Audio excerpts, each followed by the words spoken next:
Then welcome everyone to this second of the 4 webinars of IEA Wind Task 51, Forecasting for the Weather-Driven Energy System.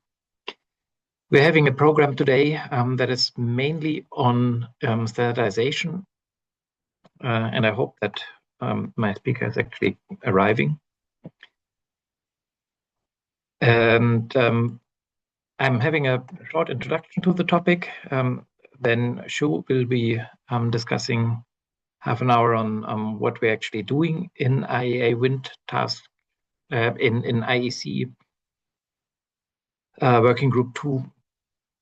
And then we'll have questions in the Slido. I'll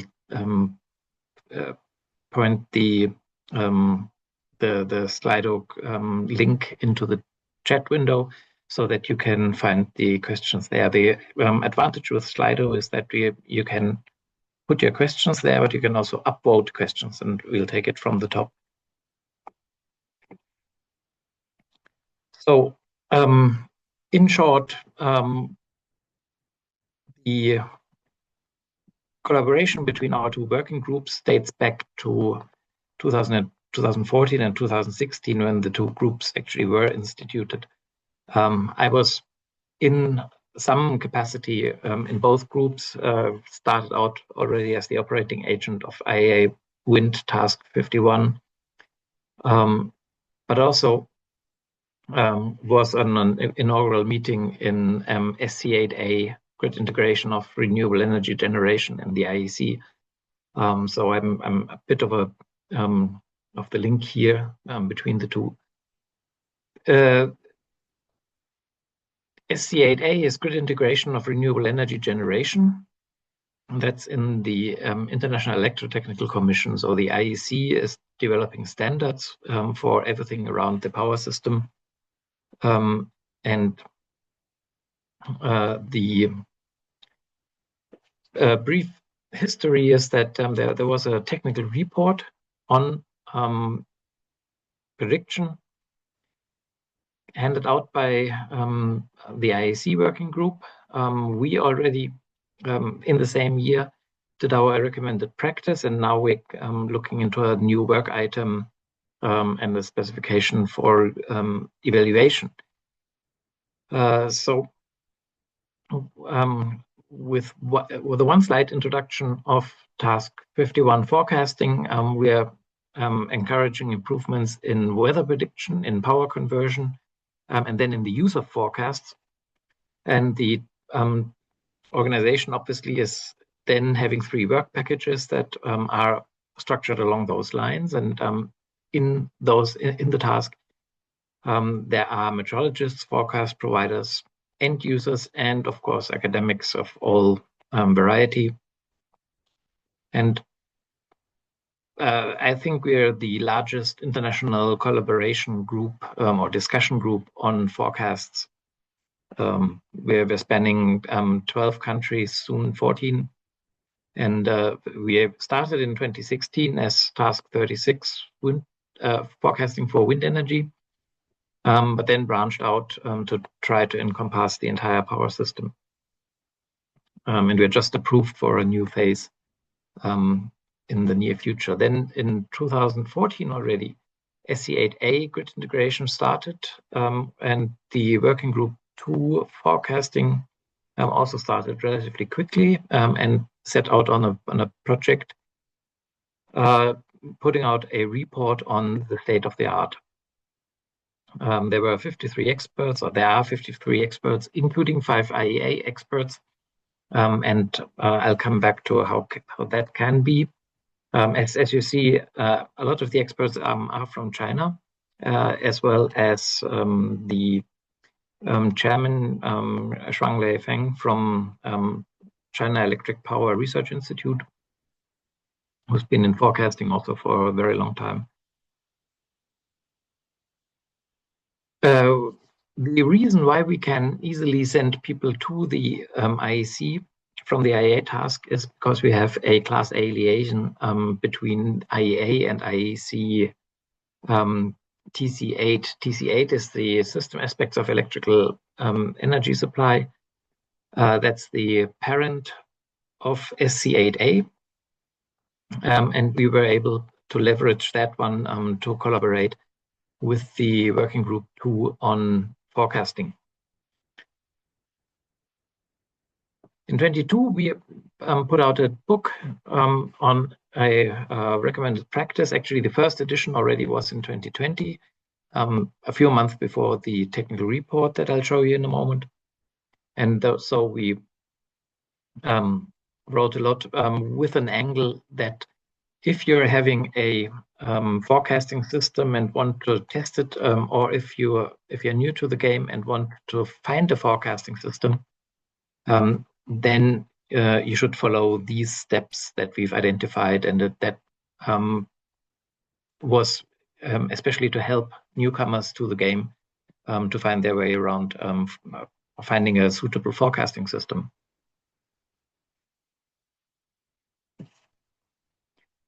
So then, as I mentioned, around about the same time, the IEC group put out a report with strong help from us, it has to be said, and we then collaborated further on.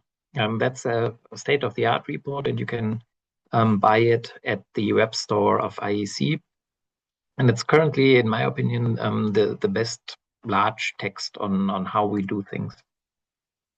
So we got this technical report, and the new thing is that in 2022 or in 2023, we set out on a new thing, doing the technical report, doing a technical specification this time. There are 3 different steps or 3 different grades in the IEC system. One is a technical report, that's the lowest one, describing things. Then it's a technical specification.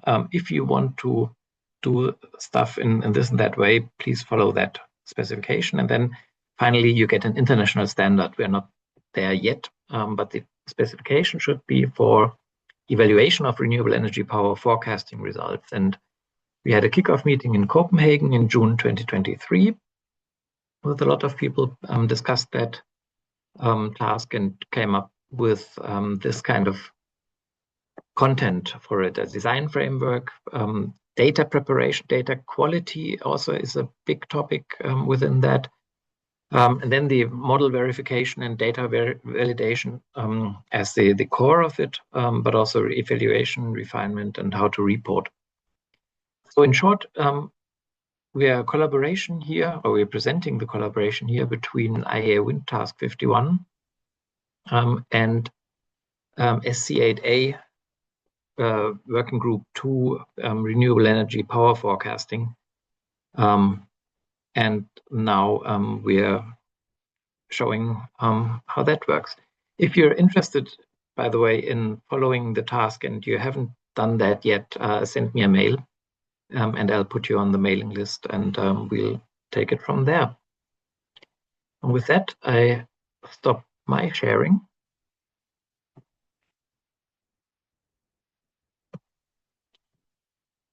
and invite Shu to come on the stage. I hope she's here. Yep.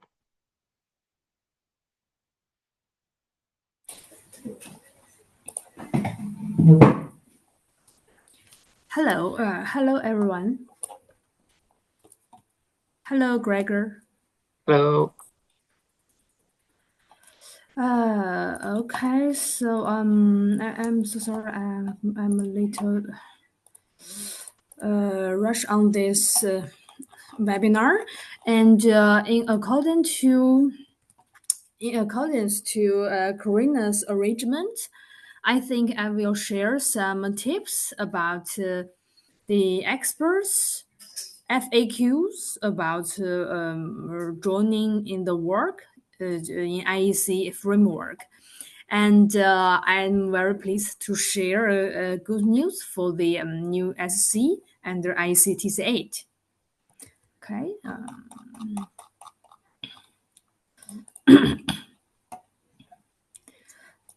Sorry, my net.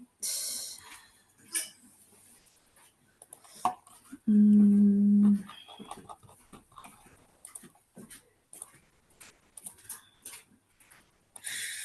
my screen.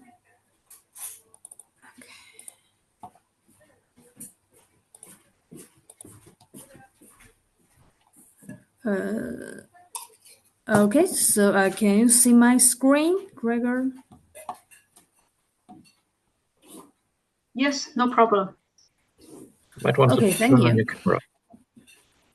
Okay, thank you. Firstly, maybe I'm going to just give a brief introduction about this new SC and the TC8 Meteorological Services and Technologies for Electric Power Systems.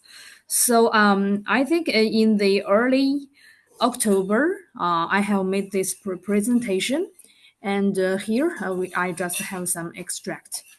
So let's have a brief review of the scope.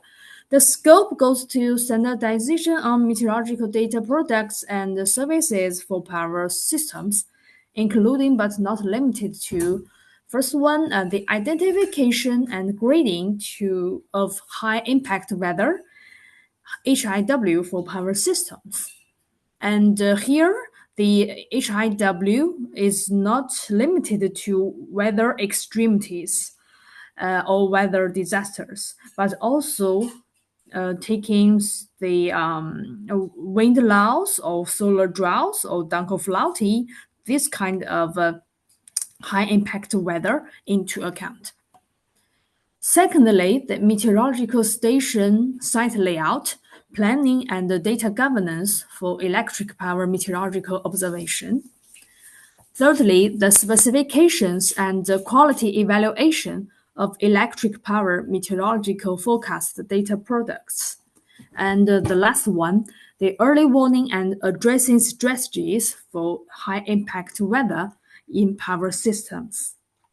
So this SC, this new subcommittee is aiming to bridge the gap between the two societies of electrical and power sectors and the meteorological society. And it is aiming to help to advance the weather services and products for TSOs, DSOs, all the power systems participants. And to avoid some potential duplication in the framework of IEC, this SC only focuses on the natural meteorological environment, including weather and climate. And some issues are excluded. First one, the geological phenomena or disasters like wildfires, landslides, tsunamis, and earthquakes. And also the artificial ambience are excluded too for the controlled environments in artificial climate chambers. And here is a quick relevance about the new SC with TC8 and SC8A8B8C. As Gregor just mentioned, I think the most interested one for you is the new SC's relationship or relevance with HAWG2. Okay, so we can see the key difference and the connection of the new SC and HAWG2 lies in first one, according to the themes of published and working deliverables in HAWG2, it only focuses on the renewable energy power prediction methods and error assessment. However, the new SC scope focuses on the meteorology-related data services, which can be deployed in various operational scenarios, not limited to renewable energy prediction. And secondly, the WG2 will be a beneficiary of the new SC and gain significant operational support from collaboration with the new SC. And the new SC will give help to WG2. And here is some liaisons settings. Maybe I will talk about it later. I'm very pleased to share the news that there is a consensus that the standardization of electric power meteorological services could advance meteorological service, enhance cross-border grid coordination, and mitigate operational risks. And now there are more than 50 experts from more than 17 countries intend to participate in the work. And according to the voting result, the voting just ended on October 7th. We have won about 90% of approval under TC8. So actually, we have won just about 19 votes out of 21 valid ballots. So that's a very encouraging result for us. And we have 12 national committees committed to join the new SC as P member. So according to the statistics, according to the summary of voting, it is quite inspiring and encouraging. But while this SC is still under the stage of ratification under IEC, so maybe it's a little early to share the news. And let's see, maybe just 1 month later, I think the SMB will give the formal ratification and announcement on this. So thanks all for your support before. Okay, so hereafter, according to the discussion with Karina for the former arrangement, I'd like to share some tips for IEC external experts who are willing to participate in IEC work. And here are some frequently asked questions by the experts. The question 1, what does IEC do and what is an international standard? The website, you can see the IEC.ch. It is the fundamental website, and you can just search everything on it. You're very welcome to visit this website.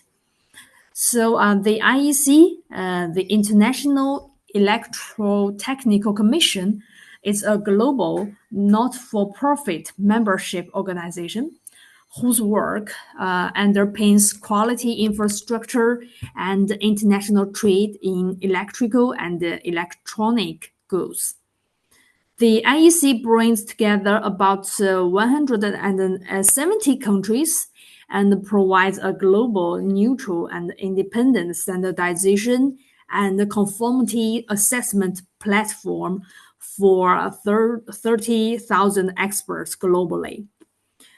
The IEC publishes around 10,000 IEC international standards, which are, you can call it deliverables, that allows governments to build national quality infrastructure and companies of all sizes to buy and sell consistently safe and reliable products in most countries of the world. And the IEC international standards reflect the global consensus and distilled wisdom of many thousand technical experts who are delegated by their countries to participate in the IEC. They provide instructions, guidelines, rules, or definitions that are then used to design, manufacture, install, test, and certify, maintain, and repair electrical and electronic devices and systems. And IEC international standards are essential for quality and risk management. They help researchers understand the value of innovation and allow manufacturers to produce products of consistent quality and performance. IEC international standards are always used by technical experts. They are always voluntary and based on the international consensus of experts from many countries. Question 2. What is the designated application channel for experts interested in joining the new SC or the other technical bodies? Experts seeking membership in the new SC must formally submit their application through their respective national IEC, which means the IEC national committees. It is strongly recommended that applications are submitted prior due to the deadline. Oh, so sorry. That is just for the formal information. So you can see in IEC there is a national committee. A national committee means that it is a form of an official form for a country to participate in IEC work. So the national committees provide the management expertise and send experts to represent national needs in the global IEC standardization work and conformity assessment arena.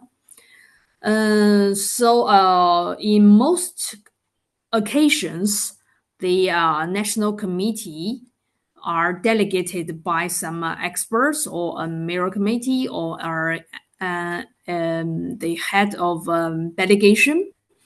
So for a lot of standardization work, like a development of an individual standard or a voting to decide whether or not to establish a new body, a new technical body like a new TC or a new SC. Each national committee have just one vote. And how to cast this vote rationally, it will depend on the opinions and the consensus of the bunch of experts' opinions. So the national committees can act as a form to compromise all the experts' opinions and input.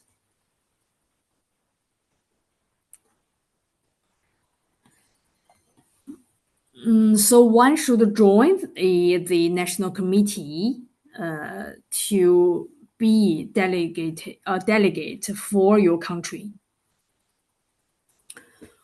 Okay, so question 3. What is the process and the criteria for selecting experts versus conveners?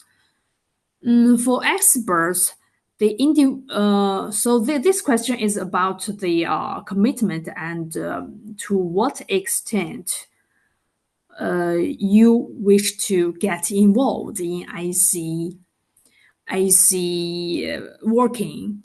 And for experts, individuals appointed by their national committees via the expert management system and designated to one or more WG, maintenance team or project team.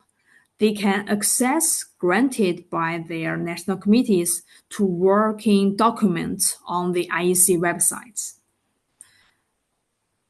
And for conveners have a higher a higher level of commitment. So conveners shall be appointed by the committee for up to 3 years terms.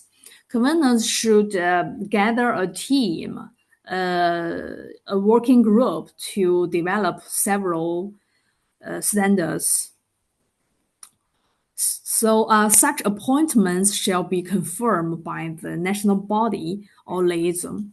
The convener may be reappointed for additional terms of up to 3 years. So if you are an expert, you can choose to lead one project for individual standard, or you can just observe and contribute your input and comments to other people's work. And for conveners, you should lead like a working group, and you should organize all the work, and you are encouraged to develop more than one standards. Okay, so question 4. What level of time commitment and responsibility are expected from experts and conveners? The answer is no fixed working hours. The active participation in relevant meetings is expected. And in IEC framework, the project-driven time commitment is once a standard project begins, contributors must adhere to the mandatory deadlines of each development stage as stipulated in the IEC directives. So basically, it means all the IEC work are out of voluntary. You can choose your level of involvement to this work. But if you choose to lead a project of standard development, you should follow the IEC directives. That is quite important for IEC work. So we can follow and be guided by all the codes and all the rules.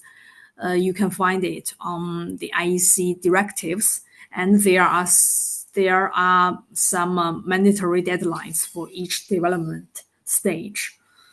Or otherwise, your development of standardization may fail. Okay, the question 5. How will this SC coordinate with related IEC activities? The standards development, the new SC may work autonomously or collaboratively with TC8 and other TCs. And for the collaboration framework, the liaison mechanisms with relevant IEC TCs or SCs or some organizations outside IEC will be established to enable cooperation. And for reporting line, the new SC must report on significant matters to TC8. Okay, so maybe here I am, and that's all for my sharing. And any comments and more input are welcome, because maybe there are some things should be corrected in my PowerPoint. And talking about the liaison, actually we are getting prepared for the liaison connection. So if you are interested in being a liaison member, just contact me. Thank you very much. That's all. Thanks for listening.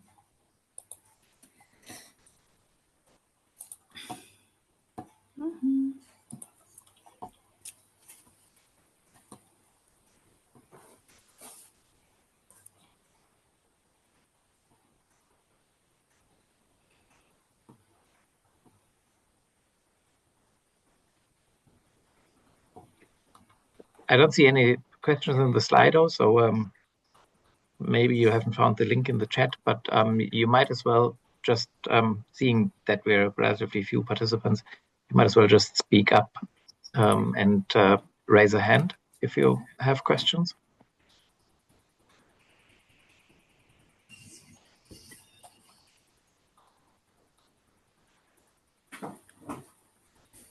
I have a bit of a question, and that's this subcommittee. It's a formal new subcommittee, right? Or is that that now has been approved? So the voting stage just finished, and we are waiting for the next step of from the Secretariat of TC8, and the Secretariat told us that they will offer an RV. That means the report of voting to SMB and to the CEO office of IEC. And maybe we will have another 5 to 6 weeks time to wait for the ratification.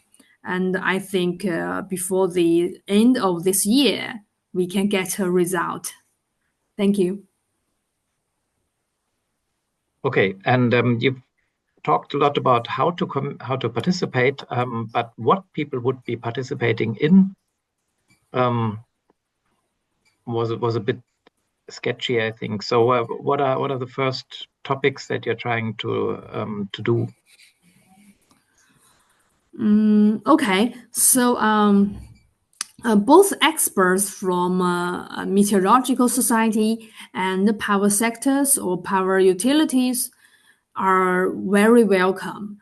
No matter they are from companies or academia or research institutes. I think that since this topic is interdisciplinary, so we have more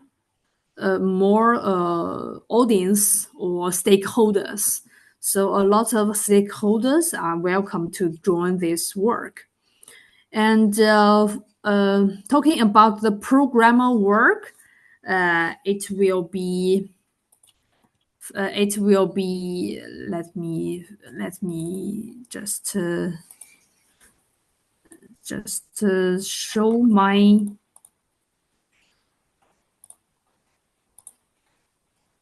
Okay, so talking about the programmer work, it will be connected to this scope, the 4 aspects as a start.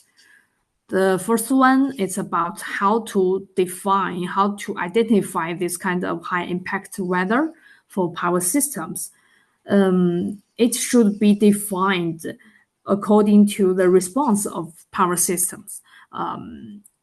For example, the simultaneity rate of renewable energy output or the line icing accumulation rate. So this kind of the direct response of power sectors, of power systems, instead of the merely meteorological parameters. And the second one goes to the how to build a very optimized meteorological station sites layout around all the infrastructures of power systems. We wish to seek a balance between the perfect perception of the meteorological condition and economic expense.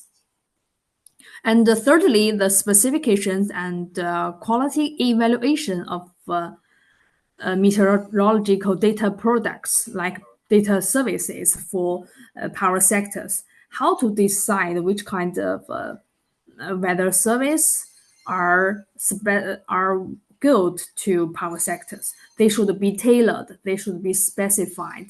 They should be meeting the requirement of power utilities, right?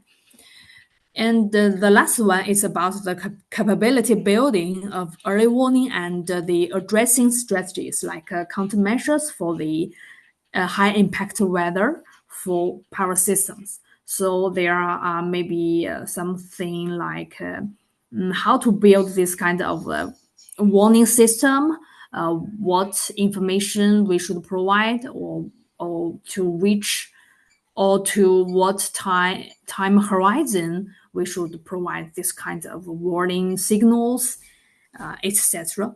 Yeah. Yeah, that's the program work as a start. And all of your input and comments are welcome to this program work. So then we have a question on the Slido that fits, I think, especially to the first part here of your high impact weather.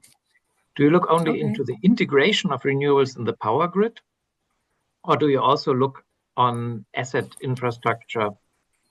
So the impact of weather on asset and infrastructure. I think the question is that also about extreme weather that might destroy assets, or is that mostly about the power system impacts of it? Yeah, you're correct. It is not limited to renewable energy integration. It is from a perspective of the bulk power system, from generation side and from the transmission and distribution side, and from the consumption side. So we can see there are lots of issues involved in this process, like the output and the efficiency and power quality of renewable energy, and how meteorological condition and the meteorological and weather extremities drive this impact on the infrastructures and assessments and assets of the power systems, both on the generation side and T&D side. And for the consumption side, we can see the electricity demand is highly temperature sensitive, and maybe highly sensitive to the to some specific events or phenomena. That's all we want to do. We wish to do. So it will. It concludes a lot of issues. Maybe I can find a file to share to elaborate this kind of thing. Yes.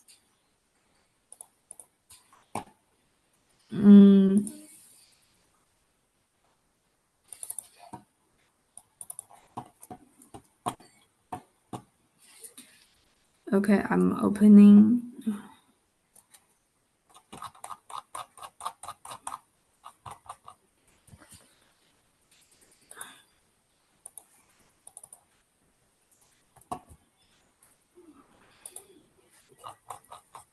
Okay, so this is the Q questionnaire, and this is the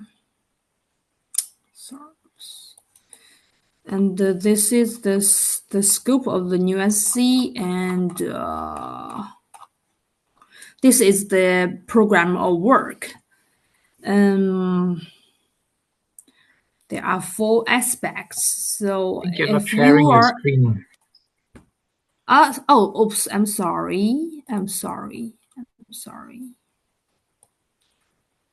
Okay, can you see this one? Program of work? Yes. Yeah. Okay, so there are a lot of information. So maybe later I can send this program work to you, and could you kindly just share it to other people? And you're well welcome to contribute to it.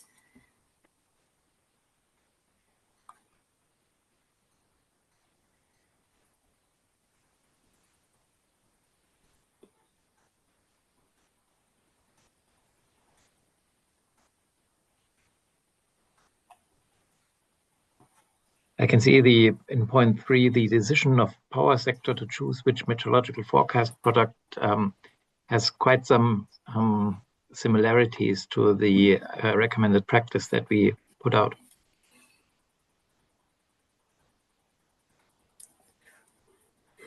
Anyway, has anyone else any questions?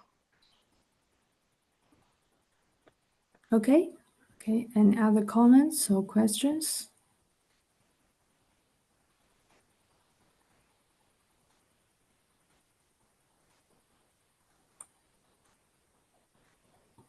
Because if not, then we might as well close this webinar. The next Wednesday, we'll have a webinar about forecast evaluation. So we, within the IEA task, we've started to get several evaluation frameworks coded, and we'll have a webinar discussing those next Wednesday. And as usual, I'll put up this webinar on the YouTube channel and the next two as well. So with that, thank you very much, Shu. And if you want to collaborate, then get in touch with either Shu or me, and we'll take it from there. Thank you.